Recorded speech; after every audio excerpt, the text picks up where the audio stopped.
ఈరోజు నిజామాబాద్ రూరల్ కాన్స్టిట్యున్సీలో అరే అన్న కొంచెం ఆగన్నారు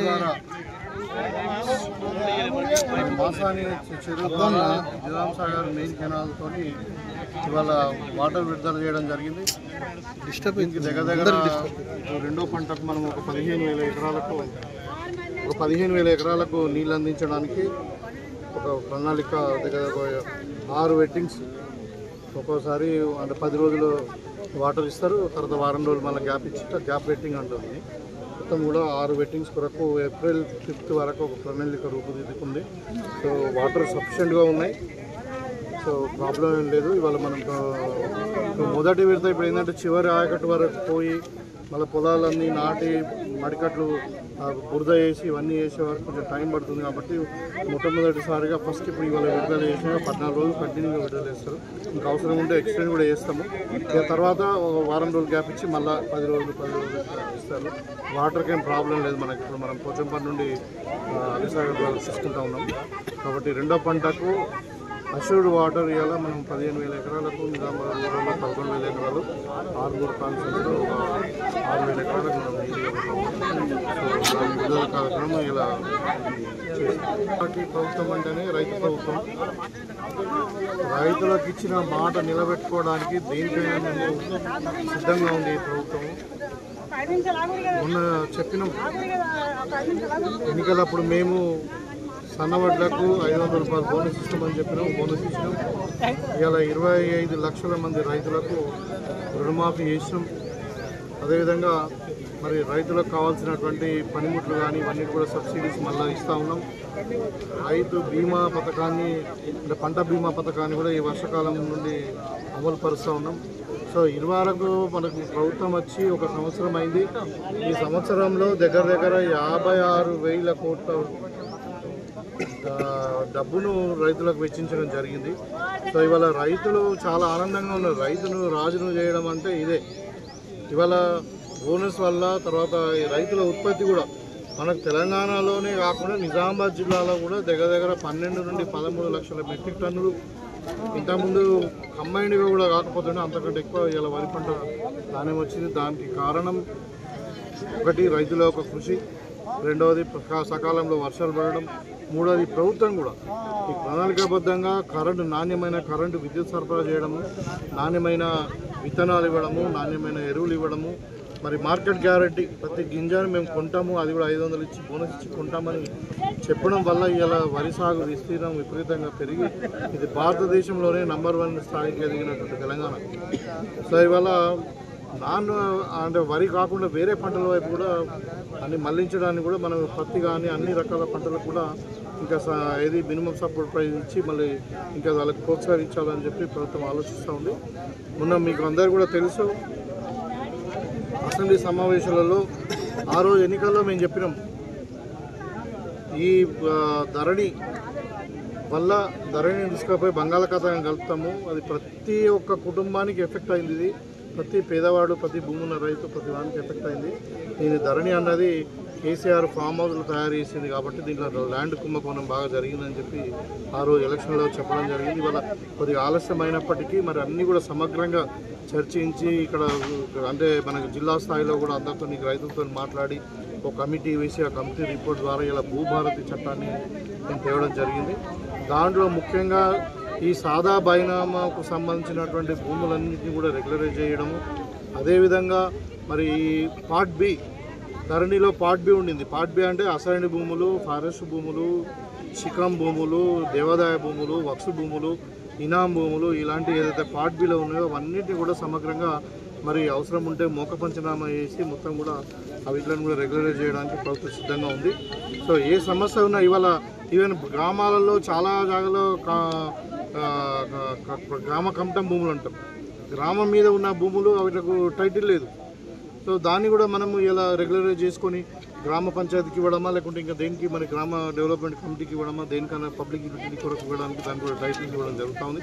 ఈ విధంగా ఇలా రైతులకు సంబంధించిన ప్రతిదీ ముఖ్యంగా భూమికి సంబంధించింది, సాగునీరుకు సంబంధించింది, మళ్ళీ రేట్లకు సంబంధించింది కూడా ప్రభుత్వం అన్ని విధాలుగా రైతులను ఆదుకోవడానికి ఇవాళ కట్టుబడి ఉంది. ఒకవైపు ఈ విధంగా ఉంటే ఇవాళ కేటీఆర్ ఏదో స్టేట్మెంట్ ఇచ్చి ఉత్తరాలు రాస్తుందంట రైతులకు. రైతు భరోసా ఎగ్గొడతా ఉన్నారు. వీళ్ళకు మీరందరూ కూడా రైతులు తిరగబడండి అని చెప్పి. రైతులు ఆల్రెడీ టీఆర్ఎస్కు తిరగబడ్డారు, ఊళ్ళలో రానియలేదు. పోయిన ఎన్నికల్లో ఒక సంవత్సరం కింద 18లో మన 23లో జరిగిన డిసెంబర్ ఎన్నికలలోనే మీకు బుద్ధి చెప్పారు.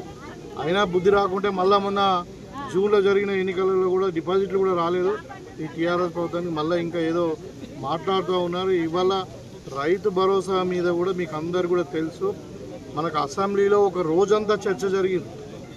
ఈ రైతు భరోసా చర్చ జరిగింది. ఆ చర్చలో ముఖ్యంగా వీళ్ళు చేసింది ఏంటంటే ఈ వ్యవసాయ యోగ్యం లేని భూములకు, అంటే ఆల్రెడీ ప్లాట్లు వేసిన వీటిలకు, హైవేలకు పోయిన వీటిలకు, లేకుంటే గుట్టబోళ్ళకు, లేకుంటే ఆల్రెడీ మైన్స్లో పోయిన వీటిలకు, లేకుంటే ఇండస్ట్రీస్ పోయిన వీటికి, అంటే ఏదైతే వ్యవసాయం వ్యవసాయ భూమి కాకుండా వ్యవసాయేతర భూములకు కూడా వీళ్ళు ఇచ్చి మొత్తం లెక్క తీస్తే 6 సంవత్సరాల్లో వీరు ఇచ్చిన రైతు భరోసా రైతు బంధు పథకం ద్వారా 21,000 కోట్ల రూపాయలు పైచిలుకు రూపాయలు దుర్వినియోగమైంది.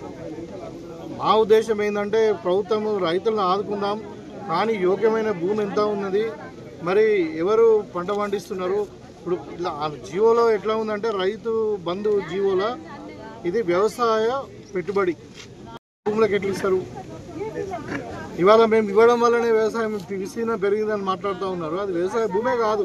హైవేకి పోయిన భూములు, ప్లాట్లు వేసుకున్న భూములు, నాలా కన్వర్షన్ అయిన భూములు, మైన్స్కి పోయిన భూములను, లేకుంటే ఇంకా ఇండస్ట్రీస్కు పోయినటువంటి భూములను మీరు రైతు భరోసా రైతు బంధు ఇచ్చారంటే మీరు ప్రజాధనం దుర్వినియోగం అయింది కాబట్టి దాని మీద ఇలా కమిటీ వేసి మరియు దాని సమగ్రమైన ఇది చేసి దానికి కూడా ఇప్పుడు విచారణ జరుగుతూ ఉంది. దానికి కూడా 21,000 కోట్లు నష్టం జరిగింది. ఆ విధంగా మళ్ళీ జరగకుండా ప్రజాధనం కాబట్టి నిజమైన రైతుకే రైతు భరోసా ఇవ్వాలనే ఆలోచనతో ఇవాళ ప్రభుత్వం ఆలోచిస్తుంది. తప్పకుండా ఈ జనవరి 15 తర్వాత రైతు భరోసా ఇవ్వబోతా ఉంది. ఇది వీళ్ళు ఉత్తరాలు రాసినంత మాత్రమే ఎవరు స్పందించేటట్లేదు. ఇంకా వాళ్ళని తిరుగుకొట్టే పరిస్థితి ఉన్నది కేటీఆర్. ఇంకా నీకు ఇంకా బుద్ధి రాక మీ అయ్యకు రాలేదు, నీకు రాలేదు, ఇక అంతా జోకర్లాగా మాట్లాడుతున్నావు, పిచ్చి కుక్కలాగా మాట్లాడుతూ ఉన్నావు. అసెంబ్లీలో కూడా ఇప్పుడు ఎన్నడూ లేనిది కేసీఆర్ మీద కేసులు అయితే దాని మీద చర్చ పెట్టాలని అంటారు. అసెంబ్లీని అడ్డుకున్న తీరు మీరు చూస్తూ ఉన్నారు. అంటే ఇంత దుర్మార్గమా? ఒక 10-15 ఏళ్ళు ప్రభుత్వం పరిపాలించి 10 ఏళ్ళు అధికారంలో ఉండి మంత్రులు ఉన్న వాళ్ళు ఈ విధంగా బిహేవ్ చేయడం అనేది చాలా దుర్మార్గం. ప్రజలు అన్నీ చూస్తూ ఉన్నారు. ఇంకా మీకు రాబోయే కాలంలో మీకు అసలు తిరగబడు కాదు కదా, మీకు మొత్తం ఫామ్ హౌస్కే పరిమితం చేస్తారు, లేకుంటే జైలుకే పరిమితం చేస్తారు. జైలు కూడా పోతాడు. ఇవాళ మొన్నడాకా ఏమన్నాడు, నేను ప్రజల కొరకు జైలుకైనా సిద్ధమన్నాడు. ఇవాళ కేసు రిజిస్టర్గానే కోర్టుకు పోయి స్టే తెచ్చుకుంటాను. అంటే భయం లేకుండా ఎందుకు కోర్టుకు పోతాను? అంటే చేసేది అన్నీ లంగ పనులే. మొత్తం ఆ కుటుంబం అంతా కూడా లంగ పనులే. ఇవాళ వాళ్ళు మాట్లాడుతున్నారు ఇంకా తెలంగాణ ఉద్ధరిస్తామేమని చెప్పి. సంవత్సరం అయింది ఇన్ని మంచి పనులు చేస్తూ ఉంటే మేము విజయోత్సవాలు జరుపుకుంటే ఒక రకము అట్లా. ఇదొక అంశం. ఇంకొక అంశం కూడా సపరేట్గా రాయండి దయచేసి. మొన్న సినిమా రిలీజ్లో అనగా మొన్న సినిమా రిలీజ్ విషయంలో కాంగ్రెస్ పార్టీ సినీ ఫీల్డ్ వాళ్ళకి ఎప్పుడు వ్యతిరేకం కాదు. కాంగ్రెస్ పార్టీ అన్ని ప్రోత్సాహాలు ఇచ్చి సినిమా ఫీల్డ్ వాళ్ళకి అక్కడ మనకు హైదరాబాద్లో భూములు ఇచ్చి స్టూడియోలు కట్టుకోవడానికి ఇచ్చినటువంటి స్థలాలన్నీ కూడా ఉన్నాయి. కాంగ్రెస్ పార్టీ సినీ ఫీల్డ్కి వ్యతిరేకం కాదు. కానీ ఆ రోజు ఒక అమాయకురాలైన ఒక తల్లి రేవతి ఆమె చనిపోయి వాళ్ళ కొడుకు హాస్పిటల్లో ఉంటే వాళ్ళని ఎవరు పలకరించకుండా మరి ఒక వ్యక్తి చేయబట్టి చనిపోయిందని చెప్పి ఒక హీరో మన పోలీస్ స్టేషన్ తీసుకొని పోతే అందరు పలకరిస్తున్నారు. మరి ఇది మానవత దృక్పథం కాదు, ఇది మానవతకు వ్యతిరేకంగా ఉంది. మరి మన ప్రజలకు జవాబుదారీగా ప్రభుత్వం ఉండాలి కాబట్టి మరి ఈయన ఇంకా హీరో అని చెప్పి మరి A11గా పెట్టింది. దాన్ని ఆయన వక్రీకరించి నేనేదో ముఖ్యమంత్రి మాట్లాడుతూ ఉన్నాడు. మేము చెప్తా ఉన్నాము, అల్లు అరవింద్ జాగ్రత్త, నువ్వు ఓన్లీ పగటి వేషాలు వేసుకొని మరి ఒక చెత్త సినిమా తీసినావు. అదే మన పుష్ప అంటే ఏంది, మన సామాజిక అంటే సమాజాన్ని బాగుపరిచే సినిమా, అది ఒక స్మగ్లర్ సినిమా. అది ఎర్రచందనం అమ్ముకోవడానికి నువ్వు చేసిన దందలను చూపించినావు.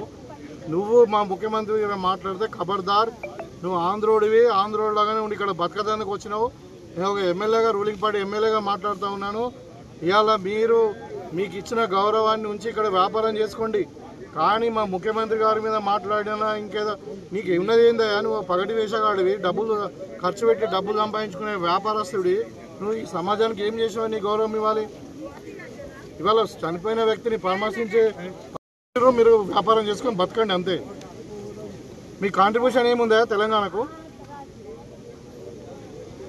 100% మేము హెచ్చరిక జారీ చేస్తూ ఉన్నాము. ఇంకా మొన్న ఇంటి ముంగట కొంతమంది వాళ్ళు జాయింట్ యాక్షన్ కమిటీ వాళ్ళు ఏదో చేసినట్టు, కానీ ఖచ్చితంగా ఇట్లనే ఇదే పద్ధతిగా మార్చుకోకుంటే తప్పదంగా కాంగ్రెస్ శ్రేణులు కూడా తెలంగాణలో మీ సినిమాలు కూడా ఆడనీయం కొడుకు అని చెప్తా ఉన్నాం. ఒళ్ళు దగ్గర పెట్టుకొని మాట్లాడు. నువ్వు చేసింది ఏంది? పర్మిషన్ లేకుండా థియేటర్కి పోయినావు. అక్కడ ఇంకా నేను చెప్తా ఉన్నా, నేను మా ముఖ్యమంత్రి గారు చెప్పలే కానీ అక్కడ జరిగిన సంఘటన ఏం తెలుసా? అక్కడ తొక్కిసలాటలో వ్యక్తి చనిపోయింది, ఒక లేడీ. ఈయన పర్మిషన్ లేకుండా కార్ మీద జీప్ మీద ఎక్కి చేతులుపుకుంటూ పోతే అందరు దగ్గరకు వచ్చేసింది. దగ్గరకు వస్తే వాళ్ళ వీళ్ళు ఉంటారు కదా సెక్యూరిటీ, వాళ్ళందరూ కూడా తొక్కిసలాట అయిన తర్వాత ఇక్కడ పోలీసు వాళ్ళు చెప్పారు, ఏసీబీ పోయి ఏమని చెప్పిందంటే అక్కడ మహిళ చనిపోయింది, ఇంకొక బాబు తీవ్రంగా గాయపడ్డారు సార్, మరి ఇక్కడ ఉండకండి, మీరు థియేటర్కి వెళ్ళిపోండి అంటే వాడు ఏమంటాడు తెలుసా? నరబలి అయిపోయింది, సినిమా హిట్ అవుతారంట ఆ ఫాల్తు కూడా మాట్లాడేది. మనకి అసలు మానవత్వం ఉందా విధవా? ఇవాళ నేను మాట్లాడుతూ ఉన్నాను, మీరు మళ్ళీ తర్వాత ఆ డీసీబీ పోయి నువ్వు అరెస్ట్ చేస్తాం, లేకుంటే నువ్వు సపదాకా వెళ్ళిపోయి ఇక్కడ ప్రాబ్లం అవుతుంది అని అంటే అప్పుడు వెళ్ళిపోయేటప్పుడు కూడా మళ్ళీ చెదులుపుకుంటూ పోడు. ఏదో ఘనకార్యం చేసినట్టు ఇంకా మా ముఖ్యమంత్రి గారు మాట్లాడడం, ప్రభుత్వం మీద విమర్శించడం తగది. జాగ్రత్తగా ఒళ్ళు దగ్గర పెట్టుకొని నువ్వు వ్యాపారం చేసుకుంటే చేసుకో, లేకుంటే సపదాకా ఆంధ్ర వీక్ కూడా చెప్తున్నావు.